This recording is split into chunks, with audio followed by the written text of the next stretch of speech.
You're listening to the Aesthetically Speaking podcast, presented by Nextech. Welcome to Nextech's podcast. I'm Robin Anto, your host, and today I have the special honor of this esteemed guest, Dr. McCracken. Dr. McCracken, tell our listeners just who you are, what type of practice do you have? I know you're Oculoplastic, but let's talk a little bit about where your location is, a little bit about your practice. I'm an oculoplastic surgeon in solo practice. I've been in practice for almost 23 years, solo for about 18 of those on Nextech the whole time. My practice is almost entirely cosmetic, and I'm based in the suburbs of Denver. You also train physicians, right? Yes. So I'm a part of the ASOPers Fellowship at the University of Colorado. So all the trainees going through that program spend time with me in my office and in the operating room. Well, let's dig in. One of the things that I want to really talk about today, because you do it so well, is your consult process. And you've spent a lot of time investing in really refining that piece of the patient journey. You've done a beautiful job of educating your staff, educating yourself, and really making sure that you give that ultimate patient, and you drive an ultimate patient experience by simply investing in a beautiful consult process. So from the first phone call all the way through, you do it very, very well. But thank you. Specifically in the consult, you educate your patients in such an eloquent way. You use visual aids. Let's talk a little bit about that. Yes. So we rely heavily on TouchMD for that. When I first got TouchMD, I thought it was going to be a great way just to get the photos directly into the patient chart without wasting staff time on that.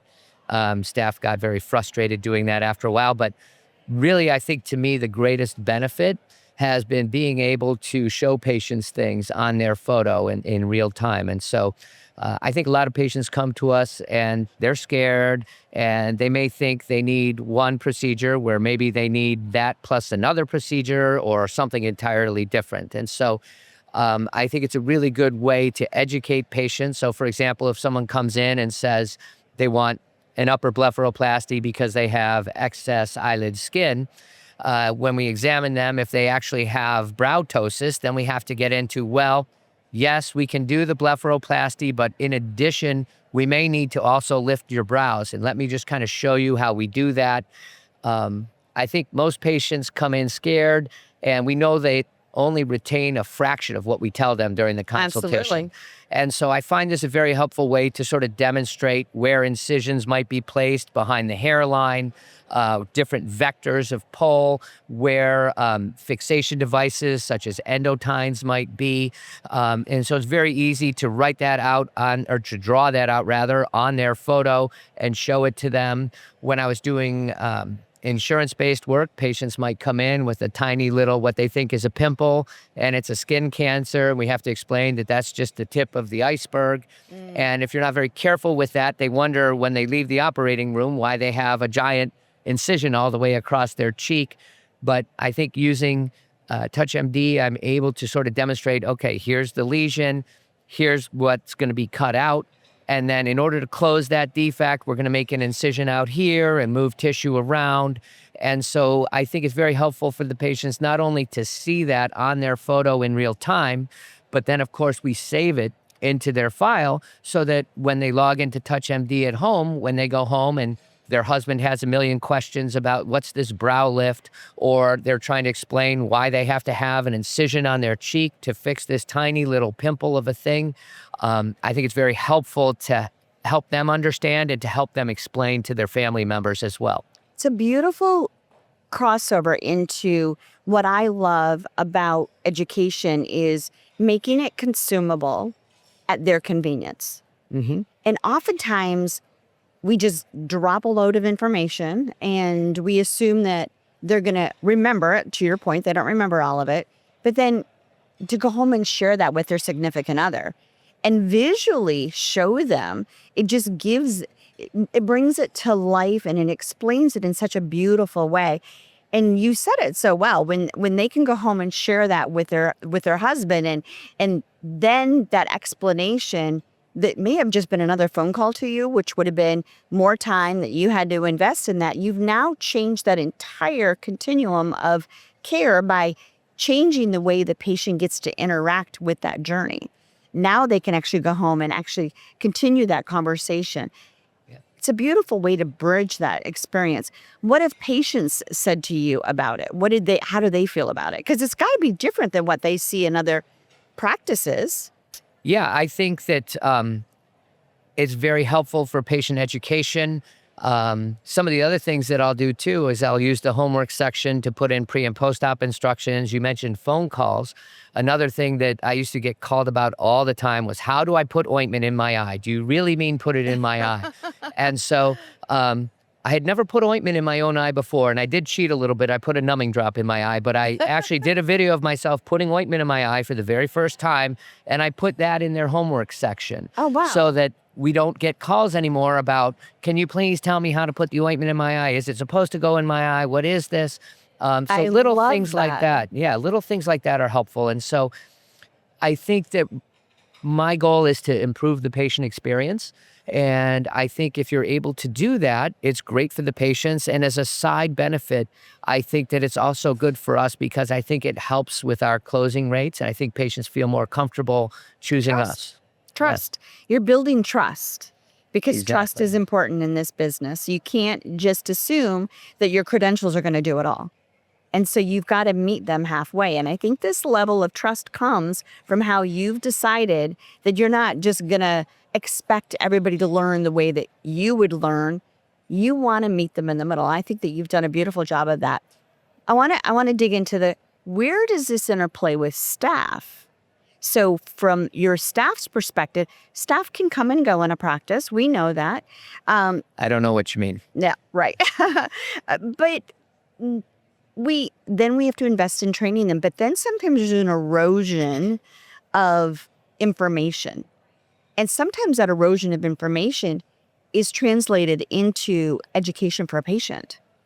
And so when you've memorialized that information and that video that you just said cut down on phone calls, well, that also serves as a level of protection for you to some degree because now it's consistent messaging delivered the same way every single time. Yes. And now you're not worrying about, okay, did the staff say it right? Did they forget to say something? Did they only give part of the message?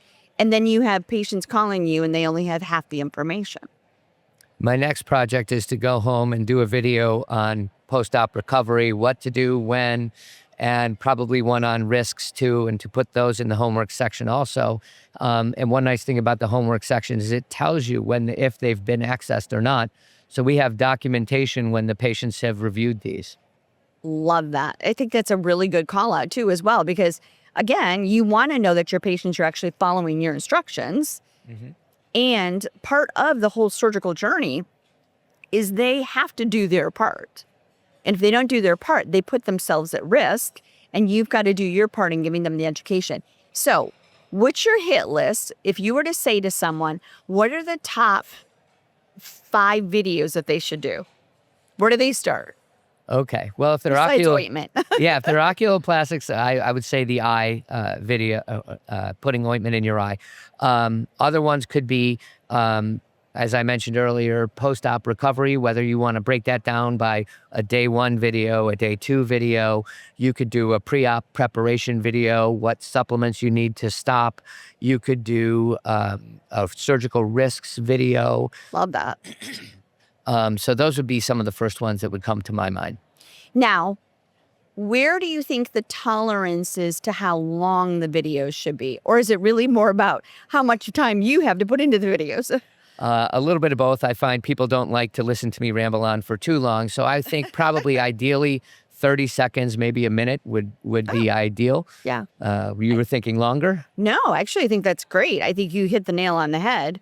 Because if you did a whole surgical journey in one video, then you're expecting someone to sit down for, 60 minutes and watch that. But if you give them pieces, they can consume it at their convenience in a shorter amount. They can pick and choose what they want to go back and watch. And then they can decide, well, today I'm going to watch these 2, tomorrow I'm going to watch these 2. Or maybe it's, I watched that video on how to put the drops in my eyes, but I forgot. And now I got to go back and watch it. And it's much easier to pull that one out because it's small, it's short. Rather than buried in the middle of a long 10-minute video. Exactly, where they might forget that one critical component. So I think you've done that's really well done. Great job. Thank you. Let's go back to homework. Uh-huh.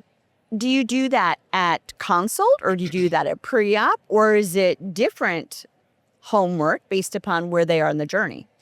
Right. Well, I do it at the time of the consult. I tell them, hey, the photo that or I may say I'm about to draw on a photo that you're going to be able to view from home.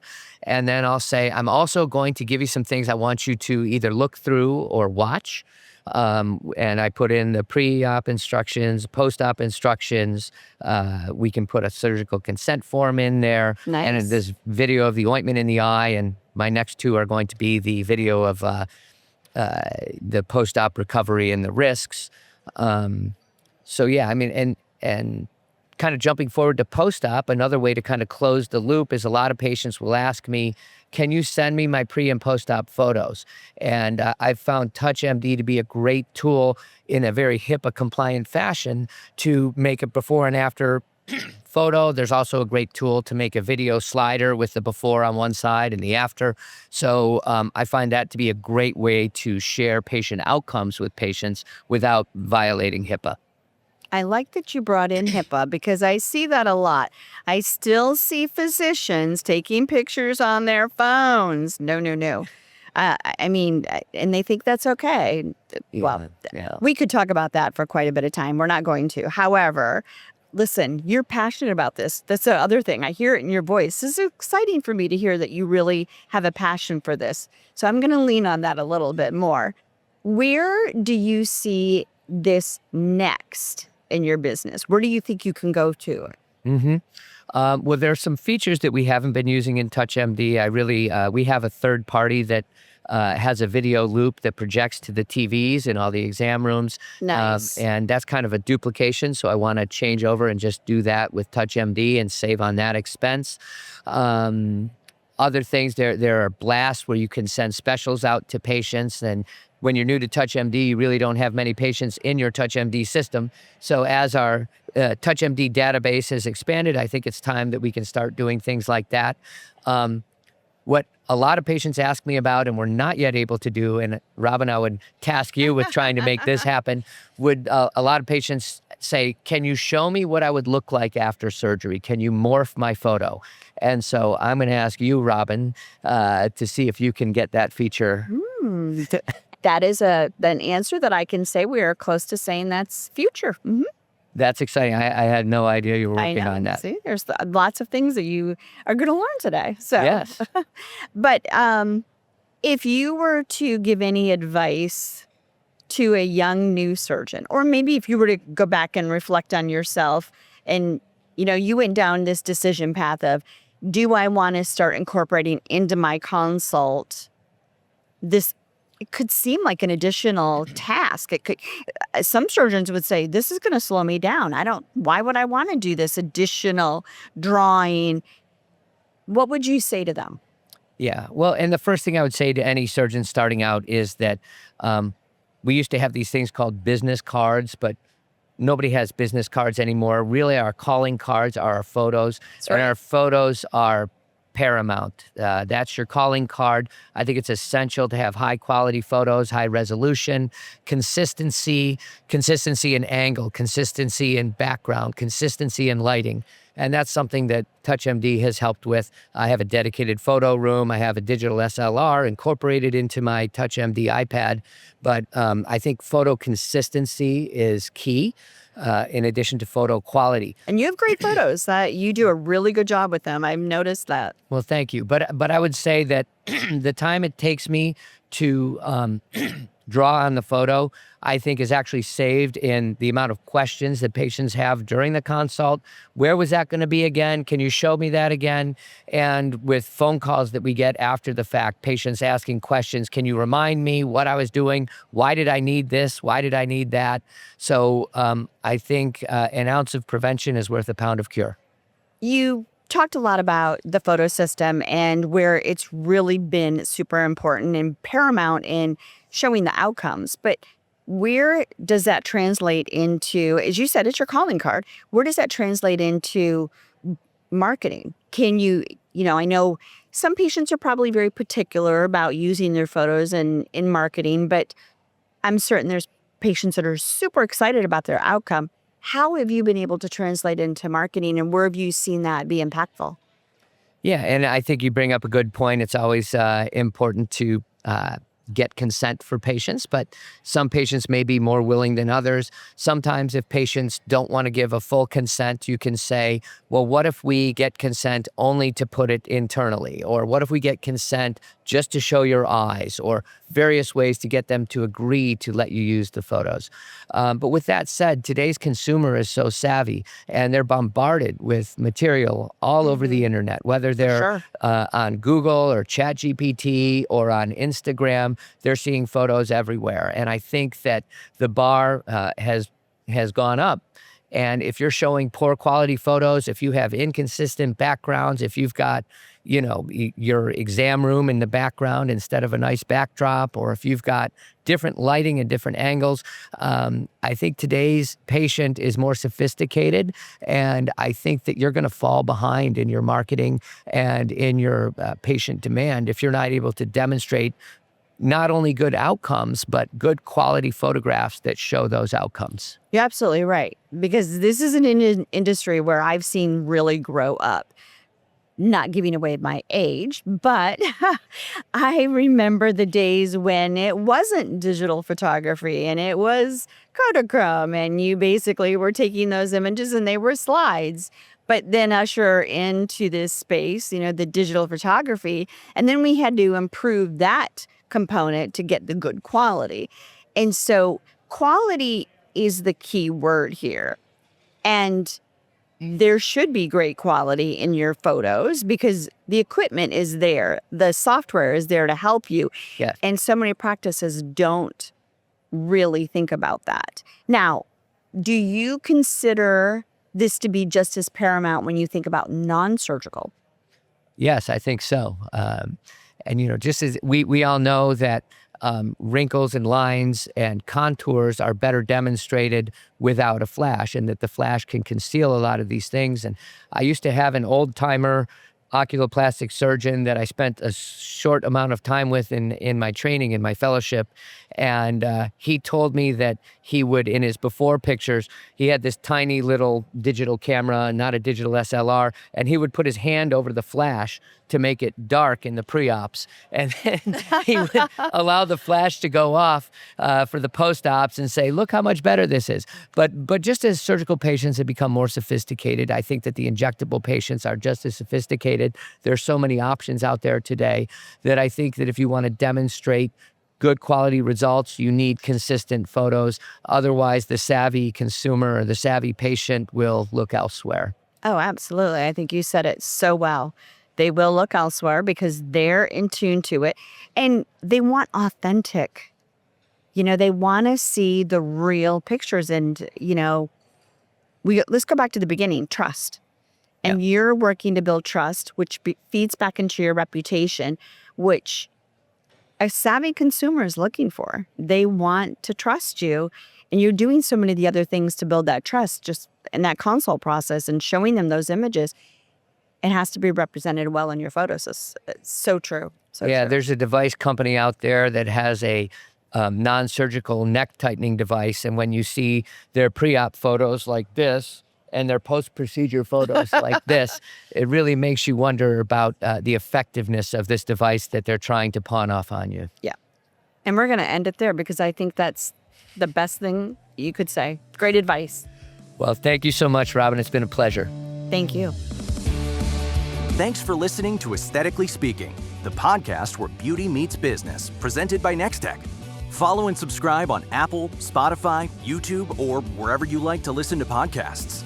Links to the resources mentioned on this podcast are available in your show notes. For more information about Nextech, visit nextech.com, or to learn more about TouchMD, go to touchmd.com.